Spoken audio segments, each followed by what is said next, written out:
তহঁতৰ মাৰৰ নম্বৰটো দিবিচোন মোৰ মাৰ অঁ কেলে মাকবিলাকৰ বহুত চিন্তা বুজিছ মা চব কথা তহঁতক খুলি ক'ব নোৱাৰে নহয় আমি বুজি পাওঁ এই মোৰ মানে একে নিজৰে ভাইটি এটা উজনি থানা এখনৰ বৰ্তমান অচি তাৰ ঘৰখনৰ লগতো মোৰ ভাল তাৰ বোলে বিয়া পাতে ভাল ছোৱালী এজনী বিচাৰি মোলৈ ফোন কৰিছে মই বোলো তোৰ মাৰৰ খা খবৰ এটাও লওঁ আৰু এনেই তহঁতৰ ঘৰত এইবিলাক কিবা ওলাইছে নেকি বিয়া বাৰু এতিয়াই কি এতিয়াই তোৰ এইটো পিক টাইম এইটো সময়তে বিয়াখন হ'ব লাগে আকৌ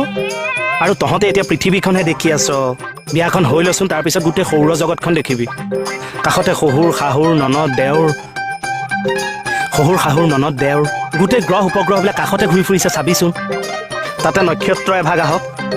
তাৰ পোহৰে গোটেই সংসাৰ পোহৰাই পেলাব কিছুমান গ্ৰহটো সৌৰ জগতৰ পৰা নাইকিয়াই হৈ গ'ল পিক টাইমটো নিজৰ চিনি নাপালে যেনে প্লুটো কোনোবাটো গ্ৰহ কাষতে ঘূৰি আছে গম নেপাওঁ ফটো আছে